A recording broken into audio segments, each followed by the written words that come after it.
Shalom. First and foremost, I want to give all praises, honors, and glories unto Yahweh Bashem Yahushai Bashem Kodash. Double honors to my apostles and elders of Red Millstone that do indeed well. Peace, blessings, and salutations be unto the members of the elect, the elected, the 1/3. Shalom. This is Brother Dawadaf and GMS Detroit Camp coming at you with another video through the Spirit and power of Yahweh Bashem Yahushai Bashem Kodash. And today this will be another dream diary. All right, where if I have a vision, whether if Yahweh Bashem Yahushua gives me a vision or a dream related to the scriptures, then I'll bring it out as best as I can remember, and then grab scriptures and out on my desire to the Lord's will. It'll be edifying.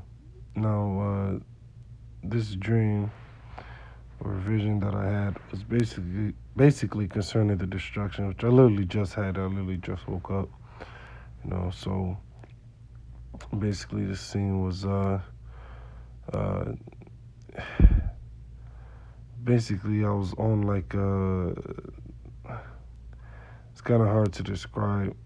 It's like I was next to an airport, but the airport was like on a mountain, and then there was a brother that I recognized that was there, and the destruction was about to happen, and we trying to figure out how we're gonna get protected, how we're gonna get hid. And the brother was on the phone with the big brother Amwar Gabar, and for some reason it was one of those weird kind of dreams, but there was still some points that could be taken from it. The brother was on the phone with them, and the brother's trying to figure it out. Like, okay, well, this could be this, and because basically we knew that the missiles were coming, and we're trying to figure out, how we're gonna get hid, from the destruction before it hits, because there was like some type of countdown, and you on the phone with the brother or the big brother, and basically it was like the Washington Monument fell down and became like a runway. It was weird. Like I said, it was kind of strange. But anyways, like I said, there's some spiritual points that can be taken from it. So we're trying to figure out what that means. Brothers trying to getting spiritual and whatnot, trying to figure out, okay, well, if that failed, maybe it could be this, that, But all we knew was that the missiles was coming. We was trying to get hit, but it was kind of like a game show. That's what was kind of weird. It was kind of like a game show. If you ever saw that movie Wreck-It Ralph, it was kind of like that. And so there was like a countdown. Missiles coming. It's a countdown. And the brother like, well, this could be the runway for how the missiles gonna come. And then there's like a certain amount of distance between here and like from the bottom of this monument to the top. We gotta actually, like I said, it was kind of weird. But basically, we was trying to do the math to see how much time we had before the missiles would hit, if that makes sense, And so, so there was, like I said, it was a countdown. So after we figured out we had an X amount of time before the missiles came, we was trying to run into like how do you say, like a tunnel. It was like a tunnel, because like the scene kind of switched, and there was supposed to be like a tunnel, and it was one of these other groups that it was like a voiceover. It was kind of weird. He was teaching like, okay, we gotta run, we won't be hidden, Basically, it was some believers running to a tunnel, and then the guy said, he said, and that, because I was thinking like, okay, so is this guy teaching that we gonna run into an actual tunnel? I'm like, he going off. But at the end of it, he said, yeah, so what's gonna happen is we're gonna go into a chariot, then we're gonna be beamed up out of here. you know, and the believers was going to a tunnel. There was a chariot, and then they flew off right in the ship, right, and then swing switched back, you know, and we trying to run into this little tunnel area because we knew if we get there, basically we'd be delivered. So it was kind of like a game show. That's what was so weird. So we're on the side of a mountain, and we just jumping from one big old rock to the other rock. It was like Wipeout, you know. And we trying to get there, and brothers trying to help other brothers, and it was like a game show. And there was like a big old uh, plant that we had to go inside of. You enter inside that plant, and basically you'll be protected from the destruction. So we hearing the countdown, we running, we're like, come on, you can do it. And it was people that was jumping and they wasn't making it. They would slip and they would fall. It's like that show Wipeout, where you jump on the part where you jump on the balloon and you gotta balance yourself, you know. Then you gotta jump to the next balloon. But if you lose your balance, then you fall and you get you out, basically. So we all motivated, like, come on, come on, come on, you can do it, screaming, we jumping, this, that, and the third, you know, and the brothers, we made it into the plant, and like I said, it was kind of weird. So there was a plant, and then we went inside the plant, and we trying to figure it out because it was confusing. We're like, okay, well, we got to the plant, but what do we do now? And we got into this it was like a cactus, but it was split open. It was weird. And we got into the plant, and we started merging with the plant. It was weird. But after all the brothers went into the plant, there was a big old wall, like it was fire, but it was intense. It was like whoosh. And that's all it was. It was whoosh. As soon as brothers got in that plant, we were like, okay, we good. Yeah, we got it. We figured it out. Because it was like a puzzle that we had to figure out. But like I said, it was like a game show. But but then the nukes hit. And it was a big old whoosh. And the fire was intense. That's all I know. I couldn't feel it, but all I knew was that this is some intense heat. We was hid within that plant. And after that, the scene switched to, it was like the future. And like I said, it was a kind of strange dream. It switched to the future. And like, I don't know how I knew it was the future, but I just knew. Like, it was like, how certain dreams you have and you just know. It was like that. I was just in the future. And there was a flying car. The car just started flying, and there was like a child that I was, had on my back, like piggybacking. And, me and the child chopping it up. We walk into like this little military base. And yeah, we walking towards it, and somehow I had superpowers. Believe it or not, somehow I had superpowers at that point. Like I said, it was one of those dreams where you just know certain things, and I think I either told the child or uh, it was like a voice, either one. But I was like, yeah, this the future. See, they go flying car, and then I was like, yeah, the laws, statutes, and commandments, they being pushed right now, you know. So I went to the little base, the little military base, and they like, hey, hold up, you can't be in here. I said, no, I know the brother that's in here. So they're like, okay, you can come in, but the child got to stay out there. So then I went inside, chopped it up with the dude in there, and then that was a dream. That was a dream. And like I said, I literally just had it, you know. But let me see if I can grab some scriptures.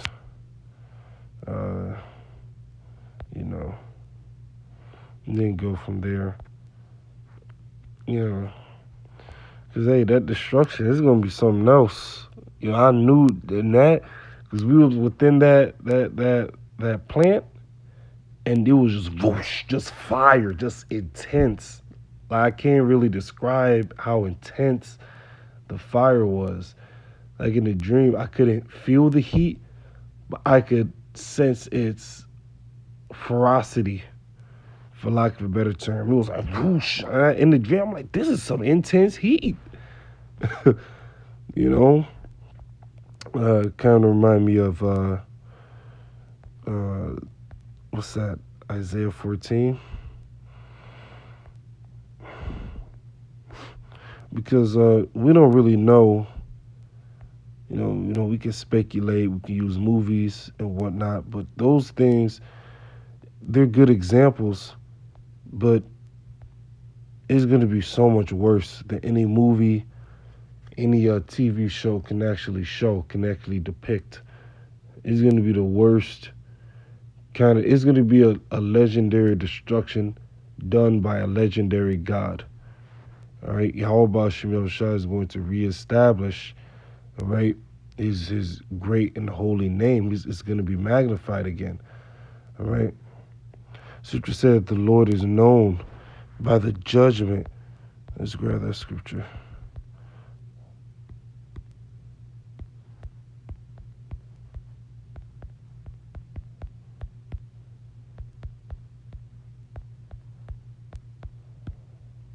How does it go?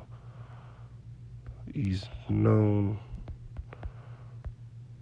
by, and I'm not even the type to really get dreams all that often, like scriptural dreams.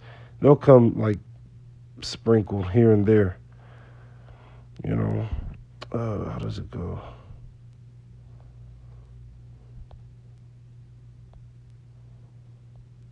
Uh,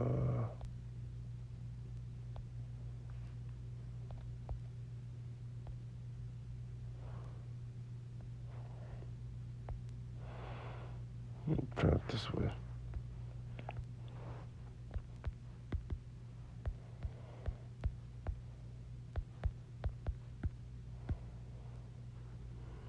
Yeah, here it is.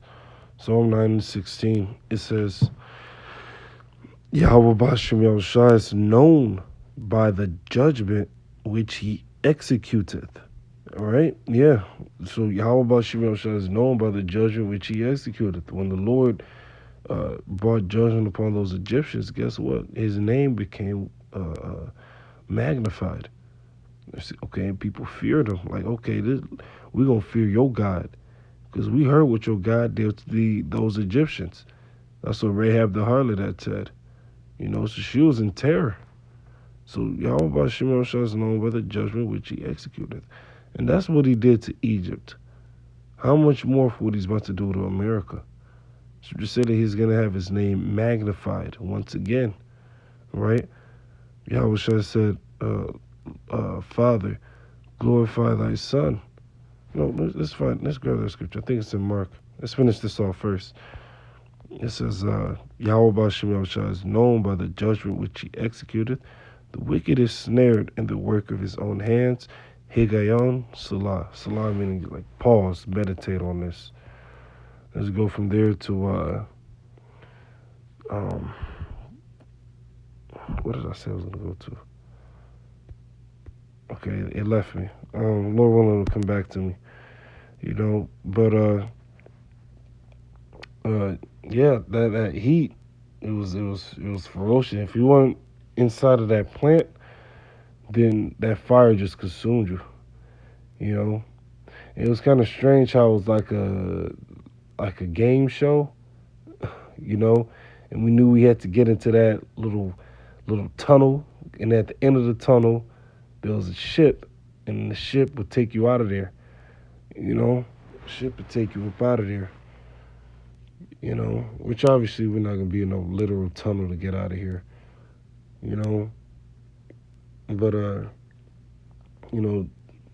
thinking about it spiritually, we're involved in a race. The race ain't given to the swift. Like the scriptures say. But we're involved in the race, and we're trying to, as it is written, press towards the mark. All right, press toward that goal. What's the goal? Salvation, which comes what at the end of this thing. All right, the salvation comes at the end. 1 Peter 1:10. Receive the end of your faith, even the salvation of your souls. Because in the dream, you have to get to the end of the tunnel. Then the chariot will get you and beam you up out of here. Because the chariot was at the end of the tunnel. So the salvation will come to the end of this thing. So that's why it's so important to endure unto the end in order to receive salvation. Not endure for a while, but endure unto the end. All right? And throughout the walk, brothers are going to help each other. Just like in the dream, brothers helping each other. Hey, come on. Okay, you got to do this. Okay, you do that. Motivating each other to jump through, the like jump over the rock, like how it is in that show Wipeout, a little game show. We jump on little balloons. It was kind of like that. Brothers motivating each other. And then along the way, you had individuals that literally fell off. Literally, they tried to jump on the rock, slipped, fell, and they was out. Meanwhile, the nukes is about to come. You see what I mean? But hey, brothers have that, as is written. Let's go to Hebrews 13:1, one of my favorite scriptures. Simple, straight, and to the point. Hebrews chapter 13, verse 1. Let brotherly love continue. Yeah, and you always hear Apostle Aramla bring it out concerning, if you have a beef or alt with a brother, hey, squash it. At the end of the day, we're all pressing for the same thing. We're all brothers.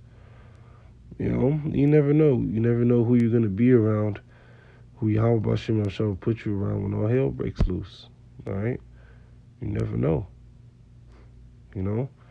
Take care of a brother no matter what it is. How does it go? Forgive your brother 70 times 7. He's still a brother.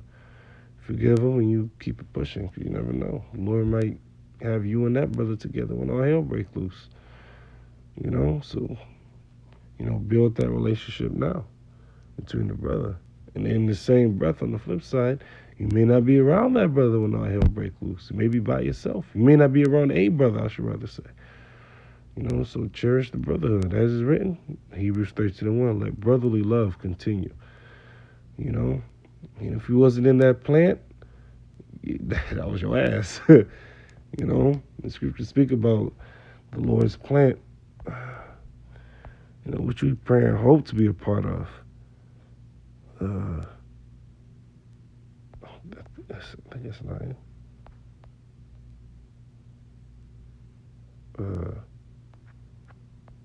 Yeah. 2 Ezra 9:22. Let the multitude perish then, which was born in vain. 2/3 of our people were born in vain, born for nothing, born just to die. And let my grape be kept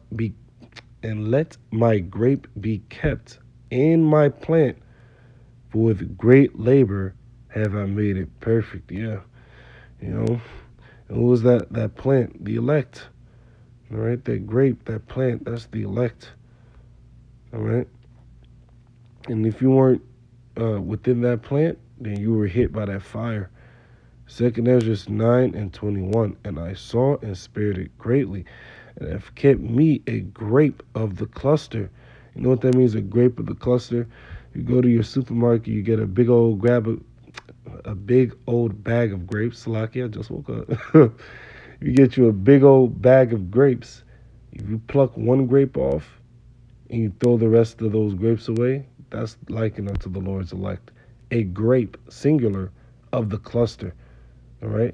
You just grab one little grape off that vine, pluck it off, wink, and you throw the rest out. That's the elect.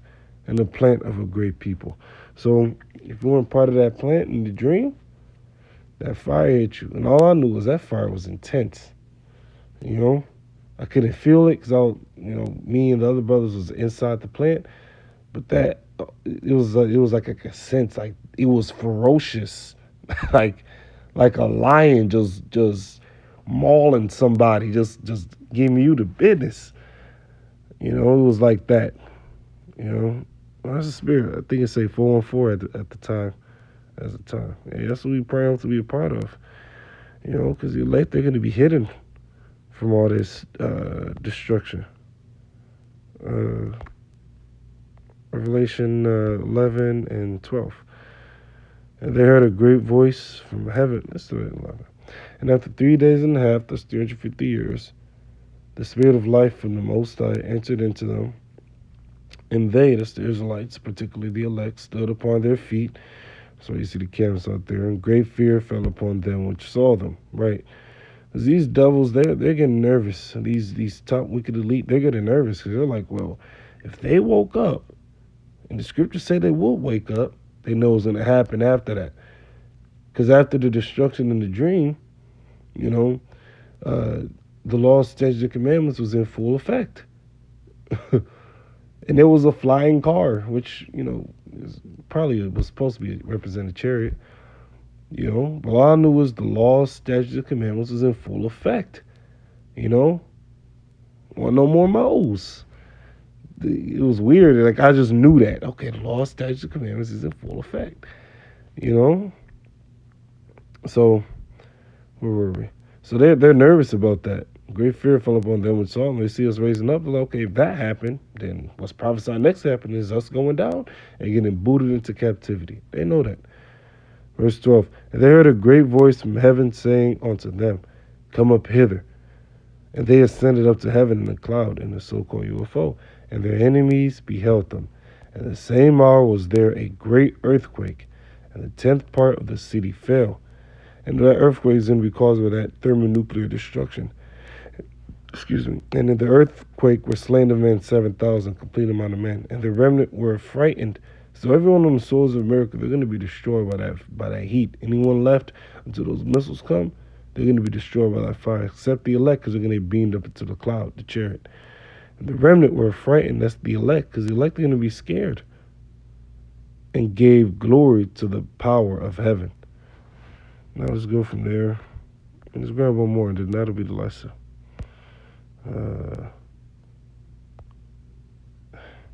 Is it Revelation 10 or 5?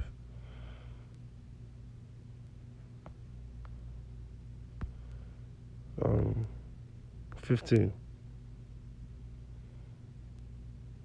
Yeah. Revelation 15:1. And I saw another sign in heaven, great and marvelous, 7 angels having the 7 last plagues, for in them is filled up the wrath of the Most High. And I saw, as it were, a sea of glass mingled with fire. And them that had gotten the victory over the beast, and over his image, and over his mark, and over the number of his name, stand on the sea of glass, having the harps of the Most High.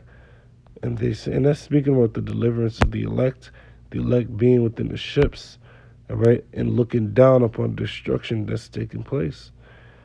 They sing the song of Moses, the servant of the Most High, and the song of the Lamb, saying, great and marvelous are thy works, Lord, power almighty, just and true are thy ways, thou King of saints.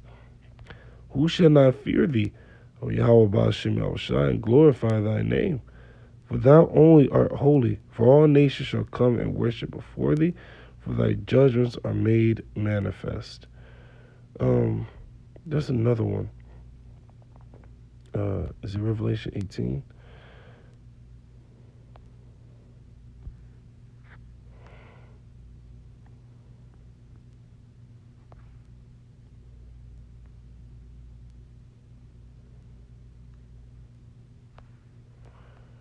Um,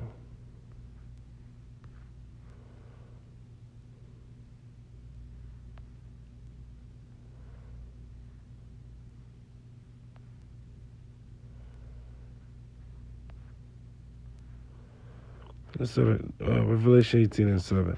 How much she hath glorified herself, the she is America, lived deliciously. So much torment and sorrow give her. That torment and sorrows will come through those missiles and the lasers from the ships. For she said in her heart, I sit a queen, and am no widow, and shall see no sorrow. Therefore shall her plagues come in one day, death and mourning. Those missiles are going to bring great death and great mourning. All right. As is written, there were slain of men 7,000, like we read. and famine, and she shall be utterly burned with fire. For strong is Yahweh Ba'ashem Yahushua, power who judgeth her. And it's an example of his strength. It's only going to take the Lord 1 hour to destroy this place. Just 1 hour. All right. So with that, I'm gonna leave it there. All praises, honors, and glories be unto Yahweh Ba'ashem Yahushua, Ba'ashem Qudash. Double honors to my apostles and elders of Red Millstone that do evil well. Peace, blessings, and salutations be unto the members of the elect. You'll reflect 1/3. With that being said, Shalom. Barak al Akmini that listen. Shalom.